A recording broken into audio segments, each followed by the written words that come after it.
Hey guys, so I was editing my This Week in Fitness. I did this whole voiceover thing and the volume was not there when I was talking. It's past midnight, almost midnight, and I had to refilm this. I'm irritated. So this week in fitness, because I want to get this up on Sunday, tomorrow, or today when you're watching this. So this week in fitness, number 14 or 15, not too sure. That vacation kind of still has me discombobulated. But I'm finishing up week 3 of Kris Gethlin's 8-week Trainer Reboot. Okay. So as far as the workouts, let me look at my notes. As far as the workouts, same split as last week. Legs were split into 2 days. Back was split into 2 days, upper back and lower back. And then arms were done together, chest, shoulders done together, that kind of thing, okay? So lots of drop set. This week, every single workout was nothing but drop sets. So drop sets are basically when you're pushing, so you're any kind of weight, squat, lift, whatever, squat, push, pull, whatever. So we're pushing 25 pounds, you do 10, then you immediately drop the weight down to like 15 or whatever and do 10 more, right? So the volume this week was insane. It was insane. I still had an issue about waking up super early to work out. Not super early, but waking up in the mornings to work out. I just don't know. I talked about, making excuses and that kind of stuff on my Instagram earlier at the beginning of last week, because I did wake up on Monday to work out, but I don't know what it is. So a lot of my workouts this week were completed after work, so around 7 o'clock or so. I don't know what's going on with me and waking up, because like I used to be able to wake up 3 o'clock, 4 o'clock at least, or at latest, to do these workouts or whatever. But I don't know. I don't know what's going on. So yeah, that's an issue. But overall, I did complete the workouts. The cardio this week was bumped up to 30 minutes, 2 sessions, okay? I ended up doing 1 session of cycling this week, and then the rest of it I actually was running on the treadmill. I go through my stages when it comes to cardio. Some days I like to run, some days I like to cycle. If I had an elliptical here, I would do the elliptical. Like, I go through stuff, as y'all can tell. And I'm just on my whole cycling kick or whatever. So that's what I've been doing. Not cycling, running kick. Just fixed the treadmill. So like last week, I ended up running most of the time. And so this week, again, I ran most of the time. One thing I realized that I do not like is cardio first thing in the morning. Since a lot of the lifting, since lifting does take me an hour or so, about 45 minutes to an hour, was done in the evenings. I tried to get 1 session of running or 1 session of cardio done in the morning. So cardio first thing for me is tough, because it takes about 15 minutes for me to even get into it, and that's about half of my time anyway. So if y'all have tips about how to get into the whole waking up early to do cardio, like I'm fine if I lift before I do cardio, and I always lift before cardio or whatever, always. But if I don't lift prior to cardio, like if I'm just waking up, getting my 30 minutes done, and then going to work, it is hard for me to finish. Like I struggle through the cardio. I get it done, but I struggle through it, right?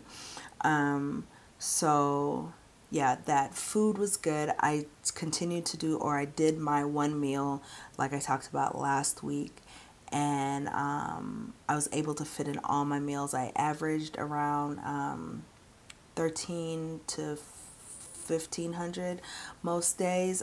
Some days I got in less, some days I got in more.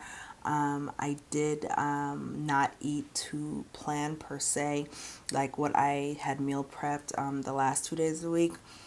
One day I left my food at excuse me.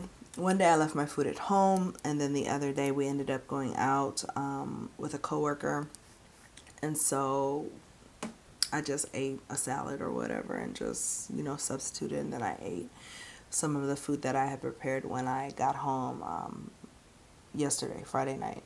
So I need to take these lashes off. I've had this makeup on for so long. I'm ready just to... So, but yeah, food was good. Ketones are really good. I'm in ketosis. My ketones were at 0.6 today. So that's great. I'm happy about that because I didn't really know, because my carbs are at over 100 really most days, or lies.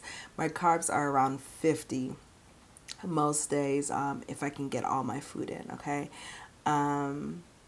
Progress. So I was able to drop a pound this week, but what I'm really happy about is that pound was accompanied, I'm looking at my phone, that pound was accompanied by a half an inch from my chest, an inch from my waist, inch from my belly button, half an inch from my hips, and 2 inches from my butt. So my whole midsection went down. Everything else pretty much stayed the same. But the fact, what I always look for when I'm doing my measurements or stepping on a scale or whatever, is a combination of weight loss, or numbers on the scale going down, and then inches going down also. That combination there lets me know that, okay, something is happening, something's good, something real and substantial is happening. Like last week when I lost, like, what was it, 6 pounds or something? Yeah, 6 pounds or so between my last weigh-in and last week's weigh-in, but I didn't really lose any inches. That's why I was talking about, that's probably mostly water weight or whatever. It's nothing real, because like it's not accompanied by any inches, So if I'm not losing inches along with fat, along with numbers on a scale dropping, that just lets me know that water is fluctuating for me or whatever. But yeah, so lost my whole midsection, and I can see it, like I'm starting to see it going down or whatever. So that was awesome. That was awesome. Like I said, I'm in ketosis, which is great. Still struggling with the kind of lack of appetite after I work out in the evenings. So I did do like I said, the one meal at lunch, and if I didn't finish, I of course brought it back home and made myself eat what was left of my food, either prior to workout or after workout. But it was tough. Like, there's something, I need to read up on it, but I just, after working out, I want nothing to do with food. So going forward next week, I will continue to do the one meal. I think I'm going to make this kale chicken casserole thing that I used to make last year sometime. I think I'm going to try to make that and do that for my meals, because yeah, I don't feel like having cauliflower and all that this week again. But yeah, so going forward for next week, 35 minutes of cardio twice a day. That should be fun. I'm going to see if I can start. I'm really going to try to wake up early. My watch, my Polar watch, is what I've been using for my alarm because I sleep through my phone's alarm. The alarm clock I bought last year, I sleep through that alarm. So right now my phone alarm, which is that dee dee dee dee type sound, is the only alarm that is waking me up, which is sad. It's sad. But I'm going to, fingers crossed, or not fingers crossed, I'm going to try my best to start waking up early and getting those workouts done, okay? So all right guys, I am going to head out so I can actually get this video edited and have it up on Sunday, hopefully, because I have other stuff to post for the rest of the week and it's going to throw my schedule off. So if you're on this journey with me, let me know what were your wins this week. What did you succeed at? What are you going to work on going forward for next week? And yeah guys, I will talk to y'all later. Bye.